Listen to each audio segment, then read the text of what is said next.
Davi derrotou o gigante Golias e nós também temos os nossos gigantes para que sejam vencidos e tenhamos a vida transformada através dessas vitórias. Em 1 Samuel, do versículo 28 até o 31, diz assim: Quando Eliabe, o irmão mais velho, ouviu Davi falando com os soldados, ficou muito irritado com ele e perguntou: Por que você veio até aqui? Com quem deixou aquelas poucas ovelhas no deserto? Sei que você é presunçoso e que o seu coração é mau. Você veio só para ver a batalha. Então Eliabe estava desprezando Davi. Ele estava falando que Davi tinha umas poucas ovelhas. Davi tinha enfrentado animais ferozes para defender aquelas ovelhas e levava aquilo muito a sério.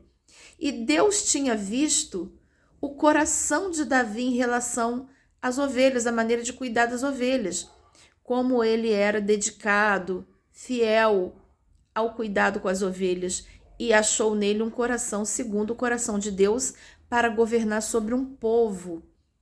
E aí, torná-lo rei. E aí, Eliabe fala que o coração de Davi é mau e presunçoso, ou seja, ele distorce a realidade. Eliabe, que estava sendo mau e presunçoso.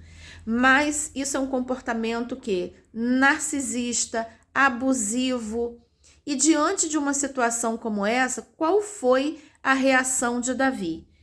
Vamos ver aqui no versículo 29. E disse Davi: O que fiz agora? Será que não posso nem mesmo conversar? Ele então se virou para outro e perguntou a mesma coisa. E os homens responderam-lhe como antes. Ele virou as costas para Eliabe. Ele ignorou Eliabe.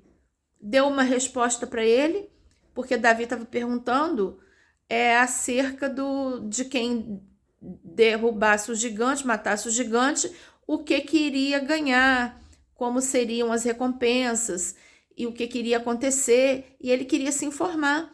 E Eliabe entra ali enviesado na conversa, ele falou: eu não posso nem conversar.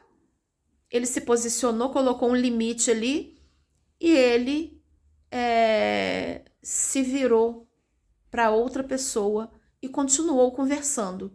E depois a fala dele chegou até ao rei, e ele começou a sua trajetória de vitória. Teve muita luta depois também, mas ele veio a se tornar o rei de Israel. A vida de Davi, a trajetória dele, não foi uma perfeição.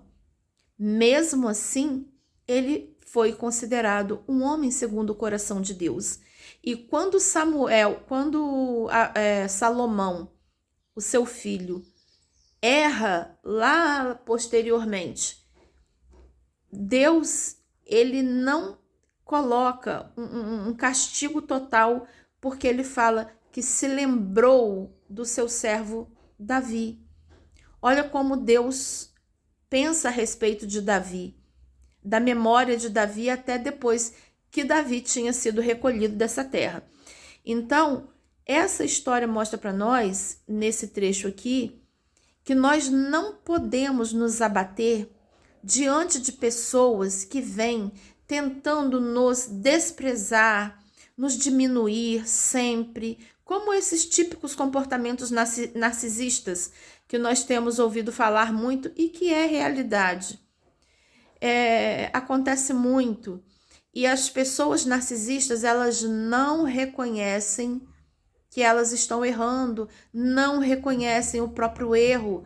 E o que elas fazem, se a gente não tomar uma medida de se proteger emocionalmente e de, às vezes, até afastamento, ter um afastamento, se já demos todas as oportunidades para a pessoa melhorar, e se nós não tivermos uma medida de afastamento, elas acabam por nos enfraquecer. Mas a exemplo de Davi aqui, é preciso se voltar para outras pessoas que vão nos fortalecer e não dar muita ideia para o irmão, o Absalão, que está menosprezando aquelas poucas ovelhas que você cuida, desprezando. Na verdade, ele tinha o maior cuidado com as ovelhas e Deus via isso. Deus vê cada coisa que a gente faz, cada movimento, cada detalhe. Mas tem gente que só aponta e quer dizer, generalizar e dizer assim: ah, e você fez isso de errado? Não adiantou nada de certo que você fez, porque você errou.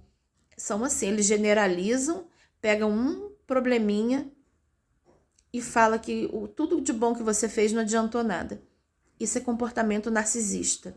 É gente que distorce a realidade. Quando eles são presunçosos, egoístas, temerários e eles querem intimidar, eles falam que a gente quer assim. Por quê? Porque eles querem parar a obra de Deus. E o inimigo usa essas pessoas para pararem a obra de Deus. Se for pessoa que não dá para se afastar, a gente tem que se proteger emocionalmente. Mas em muitos casos, a gente precisa aprender a se afastar. Jesus também se afastava. Quando ele era perseguido pelos fariseus, a Bíblia diz, ele se retirou, ele se afastou, não era chegada a sua hora ainda dele se dar em sacrifício na cruz, e Jesus precisava às vezes fugir mesmo de pedradas. Então é necessário em certas horas a gente se virar para outras pessoas que nós temos que ajudar, estender as mãos, e elas também vão estender as mãos para nós, porque nós temos que ser mansos como uma pomba, porém prudentes como uma serpente. É preciso que haja o equilíbrio entre isso, para que não sejamos devastados e assim comprometamos a obra de Deus na nossa vida. Jesus nos abençoe.